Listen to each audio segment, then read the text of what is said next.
What's up, everybody? Time for the Cleveland Cutting Board Weekend Shop Update. Another awesome week as always. Got a lot of things done this week. First thing we got done was the Vermilion Yacht Club. I was commissioned to make a plaque tray for the outgoing Commodore. So we used some real nice mahogany. We put his boat name on there, his title. Then we have a shape of his transom for his sailboat within the actual tray. Did that in gold, and then did the green letters to match the color of the boat. So that's all done. I just put the second coat of tongue oil on that, and once that's dry tonight, tomorrow morning, I'll put on the, we got some real nice chrome boat cleats to use for handles. That'll be all done. That's gonna get delivered probably Monday. We also got, so last month's secret sign went to the Rose family, my old neighbors from when I lived in Menor.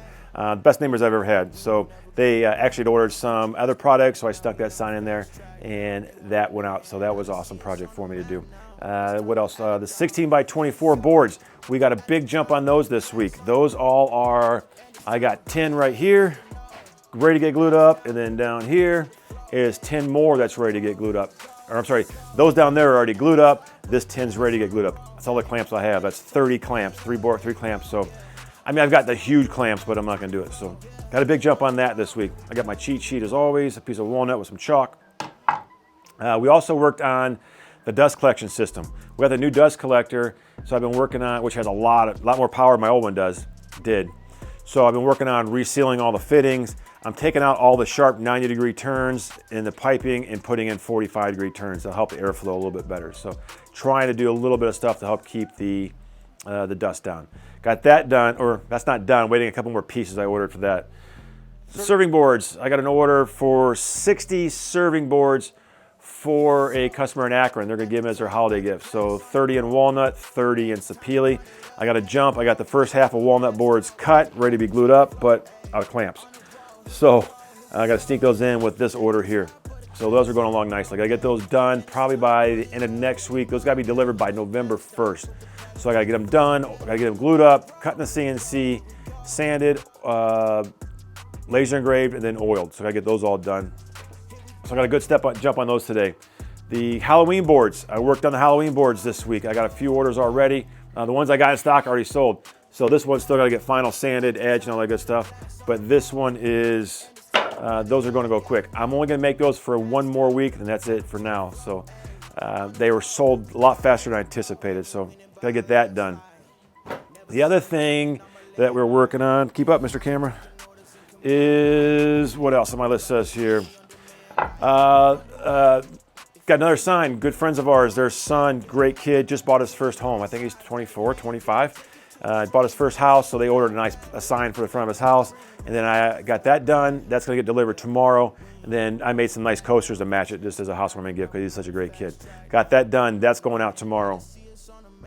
What else? Tomorrow, later today, not tomorrow, today.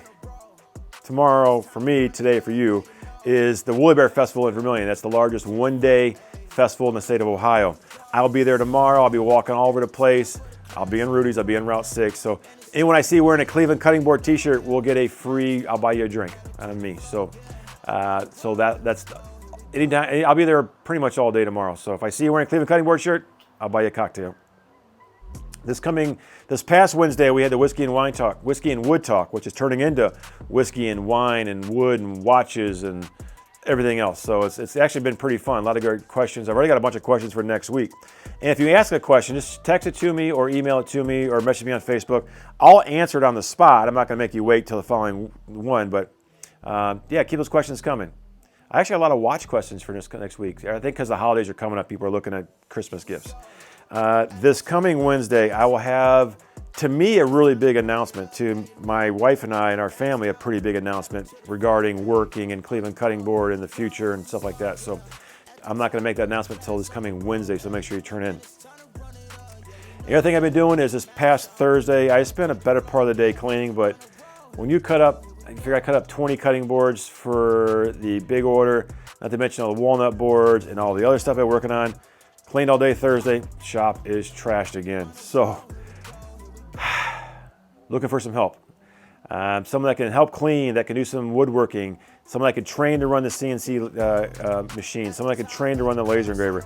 It's one day every Saturday, possibly every couple days during the week. I have one kid that He's probably going to come back, but he's in track or cross country right now. So I don't know if he's going to work every week or every other week. So, and I have no problem paying a decent amount of money for someone who has experience. If you have no experience and you're pushing a broom, I'll still take care of you, but pay based on experience, as they say. And if you're thinking, wow, I'd love for my kid to go out there and work, if your kid does not want a job, your kid will not have a job here. I've had a lot of parents that drop their kids off and they don't want to be here. They're miserable here. They do a shitty job. So if you don't want just because you want your kid to work doesn't mean they want to work. So let's make sure we don't force them to come here, because I'm gonna send them back and they're gonna waste both of our times. So I will not pick them up. I will not drop them off. Anyone who I hire must have their own mode of transportation. Not mom and dad dropping them off, because that's a pain in the ass. The door might slam here in a second. Mom and dad, or they can't come because I can't take them. That's a pain in my ass. So that's every Saturday from now until who knows when. And the longer they work, the more I'll train them, and then the more they'll learn. So that's going on. So that's what's going on in the Cleveland Cutting Board Weekend Shop update. For this week's small business shout out, it's going to go out to Nautical Solutions. The guys over at Nautical Solutions, Chris and John. They're on Baumhart Road, which is, some people say Vermilion, some people say it's Lorraine. They're over there off of Baumhart Road. I think that's the Lorraine Parkway. All the businesses are right back there. Nautical Solutions, they are your boat work body guys. They do a lot of stuff, but their big thing is they're probably some of the best lineman guys you're going to find. They did a transom of my old boat, turned out beautiful. They do everything from replacing ribs, the boards, transoms, decks.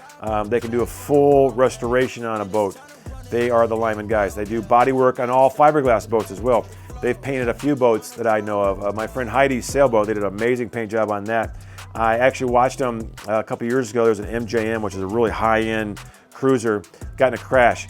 They cut 4 feet off the front of this boat and rebuilt the whole thing. I'm talking tore out the entire inside, cut the boat clean off, put it back together, painted it.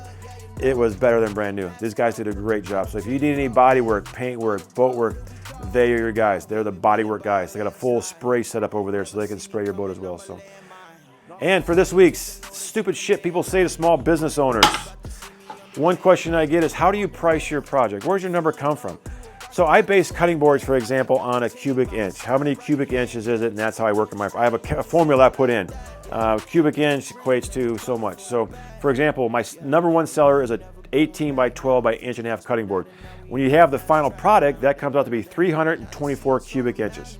Okay, that's not what that's what I sell the board at. But what I make the board at is 13 by 19 and 1 3/4. I make it big when I glue it up, and then until I run through the planer, get it down to 1 inch and a half, planing off 1/4 inch, and then I cut it down, inch on each end to get down to 12 18.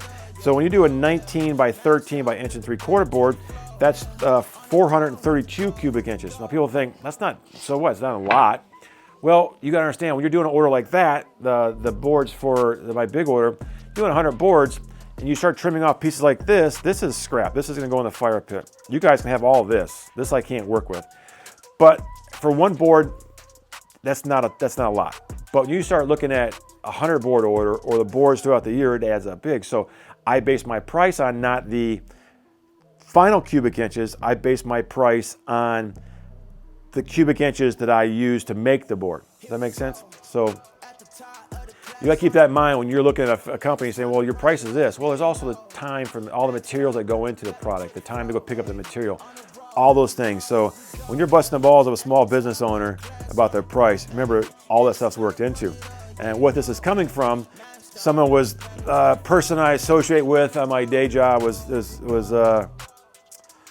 busting balls, being a hater, and made a comment about my prices. And I said, well, what would you sell it for? He goes, oh, I wouldn't pay, I would sell it for this. I go, no, that's what you want to pay for it. What you want to pay for it and what you have to sell it for are two different things. Remember, yes, I make money in my business, but my business needs to make money too. There's two separate entities. I get paid from Cleveland Cutting Board Company, and that's how businesses work. If I can't just sell it for X, I have to pay myself, and the company's got to make money. By the company making money, that helps me reinvest in the company. So that way, when the table saw goes out, I have money set aside for that. If I have to buy new tools because something breaks, which happens regularly, that goes in. New dust collector, $2,500. Boom. The other one sucked. Router goes out. I had to go buy a new palm sander. New palm sander, $700. If I only paid myself X, and then I had to go buy that, that wipes out a couple weeks worth of pay, and I made no money. So I'm working for free in that sense. So I make money, the business makes money. The money the business makes goes back into it. The money I make pays myself. So that's it. Keep that in mind when you're thinking about your pricing now. You're getting a price from a small business. So anyway, that's it for this week's Cleveland Cutting Board Weekend Shop Update. Everyone have a great week, and I'll see you on Wednesday. And don't forget, wear your Cleveland Cutting Board shirt to the Wheelbarrow Festival tomorrow, and I'll buy you a drink at Rudy's. Cheers.